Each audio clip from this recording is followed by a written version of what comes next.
Hi, I'm Jared, 33, and the morning of my stepsister's wedding, I stood at the top of a hill with my wife and kids, dressed, packed, ready, and read laminated photos of my children marked. Do not admit. That's how this started. That's also how it ended. But not before a lot of money changed hands, a lot of silence got broken, and a wedding got called off by someone not in the bridal party. It was a Tuesday in May, and I had just finished a slow burn yoga class. No one cried during pigeon pose. That's how I know it was a good class. I was wiping down blocks when my phone buzzed with a name I instinctively braced for: Kira. My stepmother. The woman who puts dried lavender in everything and says things like intentional aesthetics about her utensil drawer. Jared. She cooed, like something unfortunate had already happened. We need to talk about Chloe's wedding. The venue needs a deposit. It's coming together fast. You know Chloe's vision: classic, clean, elevated. That meant beige and overpriced. I said nothing. She continued like she was placing an event in my Google Calendar by sheer force of sentence structure. We'll go over the details at dinner. Bring the kids. Chloe wants to squeeze their cheeks. As if Chloe ever looked at my kids longer than it takes to finish a selfie. Chloe is my 27-year-old stepsister.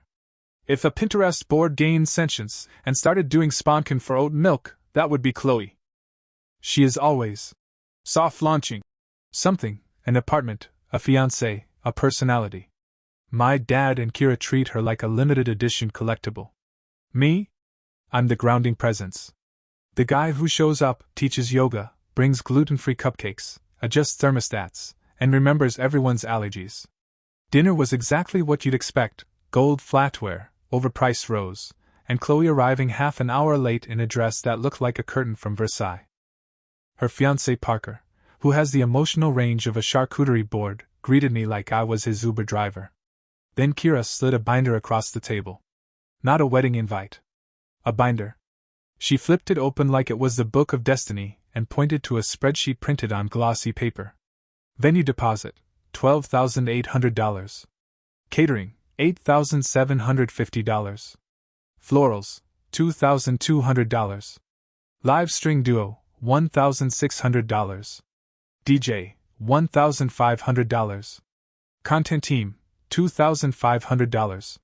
Bride emergency fund, $1,000. Total, $30,350. I blinked. Maya, my wife, gripped my knee under the table like we were under sniper fire. We thought you could handle the deposit, Kira said sweetly. We'll sort the rest together. As a family.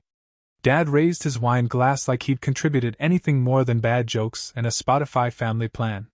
I asked what they were covering. We raised you, Kira said. Emotionally? Maya asked softly, like she was genuinely curious. I didn't say no. I didn't say yes. I just said I'd think about it. And when we got home, Maya and I ran numbers on the back of a grocery list. Could we help? Technically, yes. Should we help? Debatable. Would we be thanked? Unlikely. Still, I said we'd pay the deposit. I shouldn't have. But when you've been cast as the reliable one for decades, it's hard to quit mid-season. The first crack came quietly. A week after I sent the deposit, I got a message. DJ deal ends today. Can you front it? No, hello. No, please. Just a casual invoice wrapped in a text. I replied. Did we not say deposit only? Kira sent back a voice note with wet sobs and the phrase, let's not nickel and dime love. 2 hours later, I transferred $1,500. I started a note in my phone. Chloe wedding tracker. It felt responsible. It felt adult. It felt like my therapist would be proud, until the number passed $5,000. Then $10,000. By the time we reached the florist retainer, Maya said, we're going to need a ledger and a lawyer. Meanwhile, the wedding plans turned sterile. No kids at the tasting. No kids at the bridal suite. No plastic toys near the glassware. The phrase, delicate aesthetic, got thrown around like it was a legal term. Maya raised an eyebrow when I told her. Are we guests or liabilities? I didn't have a good answer. A week before the wedding, Kira texted. Final head count. No kids, right? Bride's vision is upscale. I stared at the message. I typed, We're a family of 4, she replied. We'll figure it out. We didn't. The morning of the wedding, Maya put Ava's hair in star-shaped clips. Ben wore his dinosaur tie. I packed a survival kit like we were storm chasing: snacks, crayons, band-aids, wipes, extra tights. The venue was a barn dipped in money. Drone cameras hummed overhead. The sky threatened rain, the kind that waits until vows. We reached the top of the hill. There, at the entrance, stood a man in a tailored black suit holding a clipboard. I thought he was staff. Then he flipped the clipboard around. 2 laminated photos. Ben's school picture. Ava grinning with both arms in the air. Above their faces, in Sharpie. Do not admit. I froze. Maya gasped like she'd been slapped. The man said, Are you Jared? I said, Those are my children. He said, Bride requested no children. I've been instructed to deny entry unless minors are escorted to the on-site sitter. There is no sitter, I said, calm and cold. He looked embarrassed. Like a man hired to break up with someone else's girlfriend. Then came the heels. Kira emerged, glossy and unbothered. We tried to call, she said, knowing they hadn't. It's for the aesthetic. Adult-only events photograph better. Maya's voice was flat. You printed our children's faces for a security checkpoint. It's not personal. Kira smiled. It's logistics. Ben looked up. Did we do something bad? No, buddy, I said. You did everything right. A planner walked by chirping. So many fragile rentals. Kira leaned in. Let's not make a scene. It's Chloe's day. I stared at the laminated sheet. A cold snapped into place inside me. No flame. No scream. Just precision. I handed Kira the card we'd brought. Congratulations, I said. Then we turned and walked away. We didn't cry in the car. We drove in silence past cotton fields and wedding signage and the caterer's van pulling in behind us. Maya sat stiff, staring straight ahead. Ben whispered to Ava about French fries.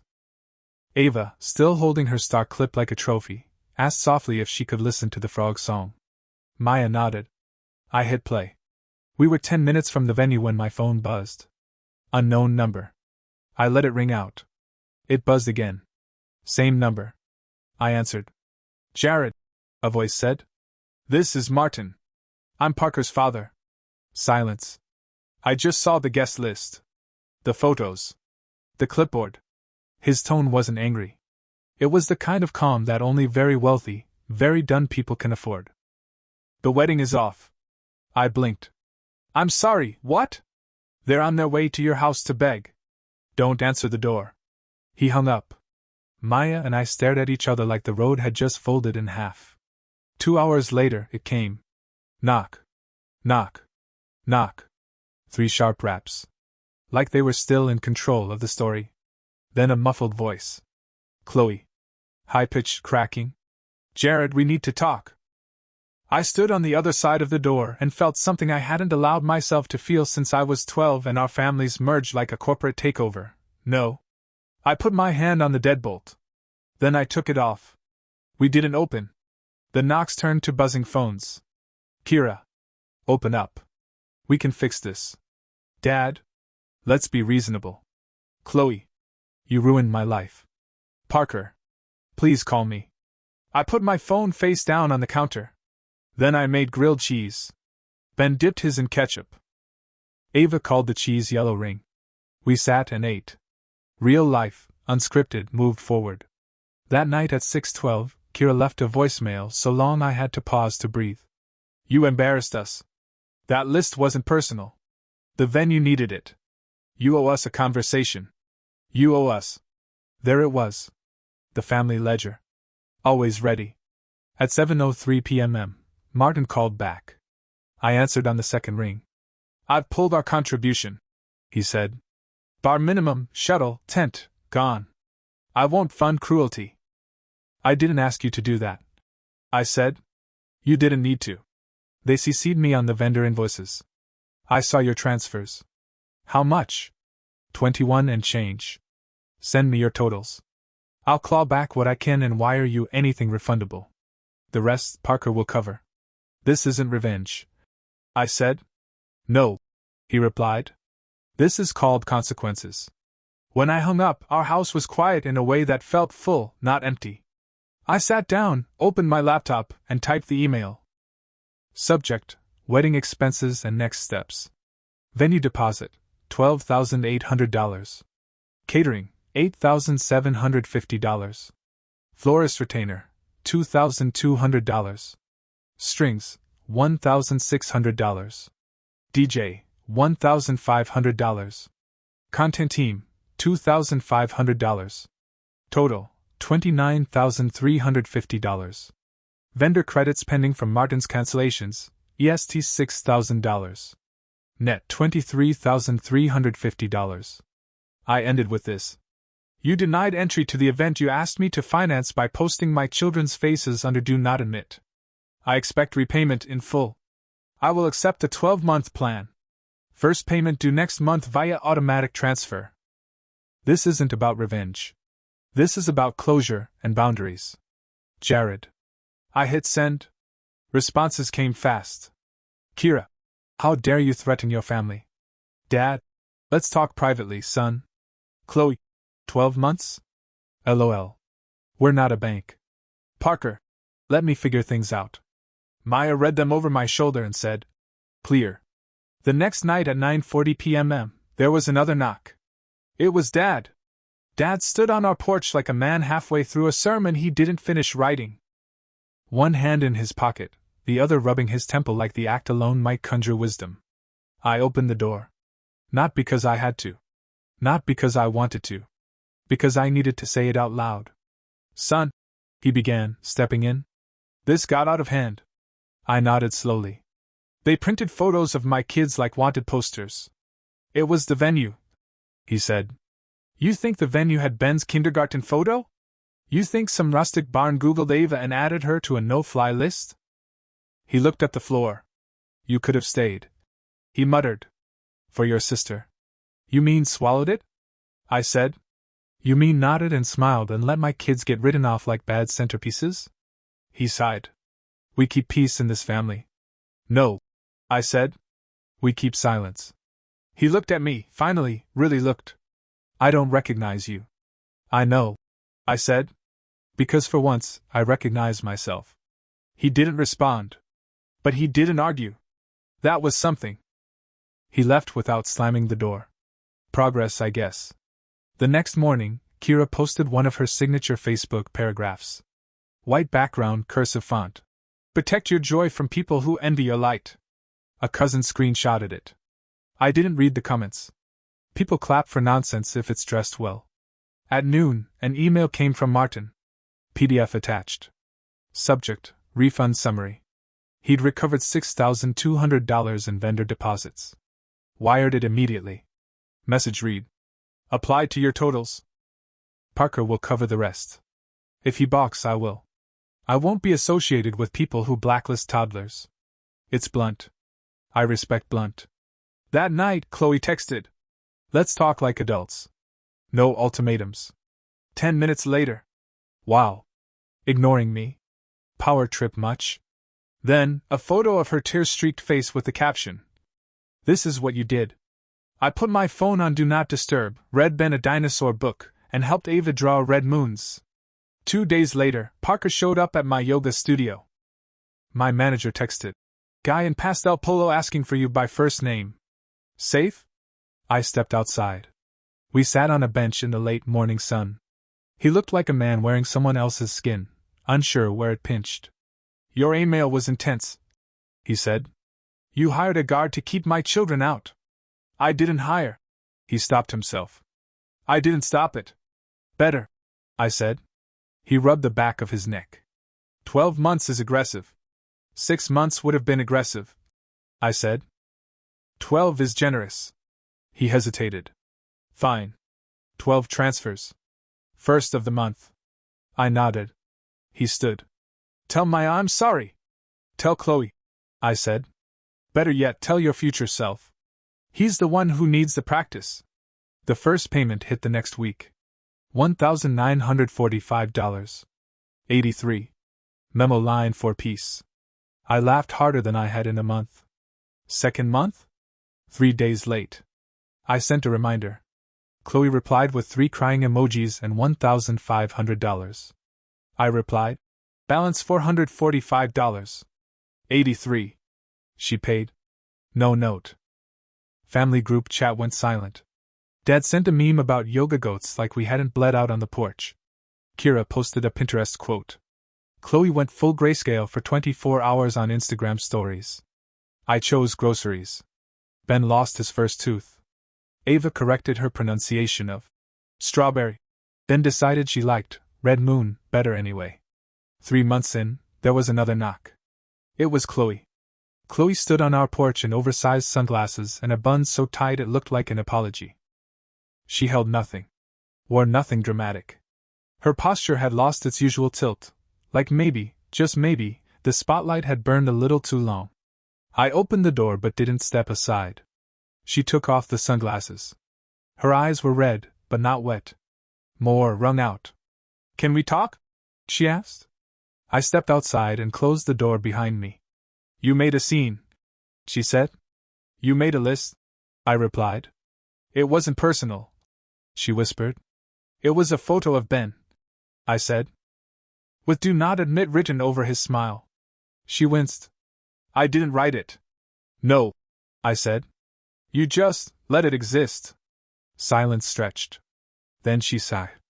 Mom says you've always hated me. I've always paid for you, I said. She looked down at her shoes. They were beige, obviously. So what now? I folded my arms. We say hello at birthdays. We don't exchange money. We don't put each other's kids on lists. We don't confuse guilt with love. She tilted her head. You sound like Instagram therapy. I sound like a dad, I said. She nodded once, like a judge approving bail. Fine, she said. Parker and I got married at the courthouse yesterday. You weren't invited. Good, I said. She blinked. Like I'd missed a cue. We'll keep paying, she said, testing my reaction. Good, I said again. It is a complete sentence. They paid for 7 months. Then month 8 arrived short. A Venmo, $200. Message. Need to pause. Moved money for something time sensitive. I replied. New plan. $1,000 for 3 months, then resume full amount. Parker sent a thumbs up emoji. I wrote it down in the note app. I didn't ask what was so time sensitive. I wasn't their bank. I wasn't their dad. A week later, Dad texted. Barbecue Sunday. Bring kids? I stared at the message. Maya looked up from her book. Go if you want to, she said. Don't if you don't. We went.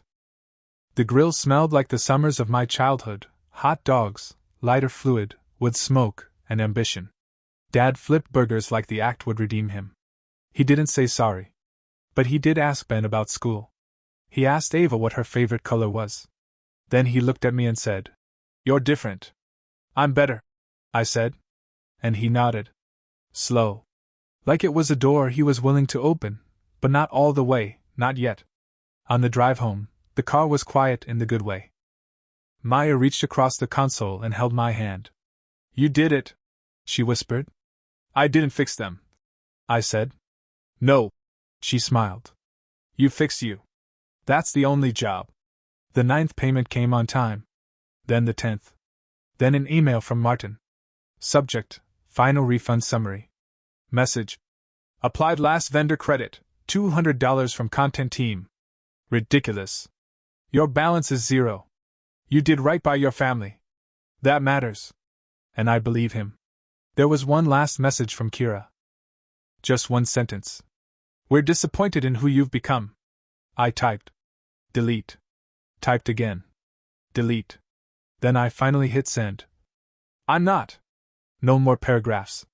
No more errands that aren't mine. No more. You always step up. As a velvet wrap chain. I didn't post a rant. I didn't scream. I didn't slam any doors. I just stopped standing where I was told to stand.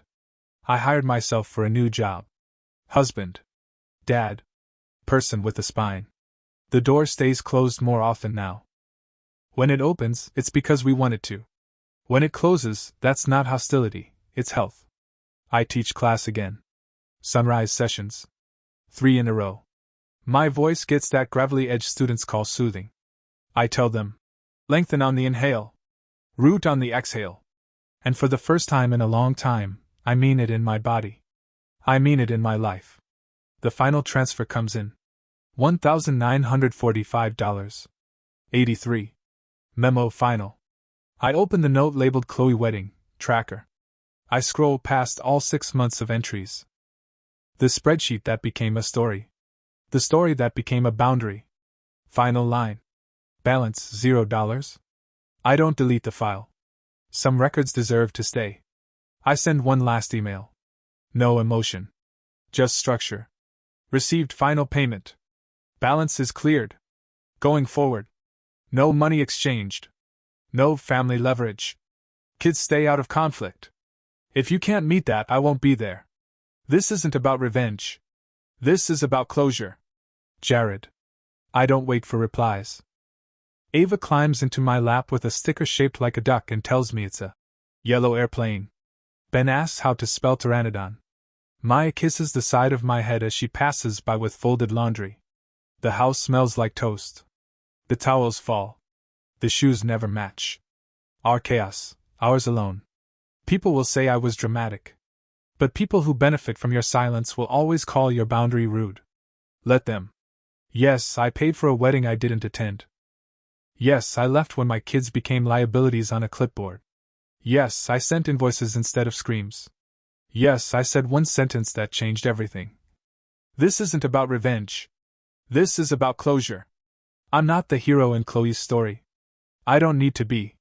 I'm the dad who took his kids for fries instead of letting them be policy risks at a party. Boundaries aren't walls. They're doors. And now, they only open from the inside.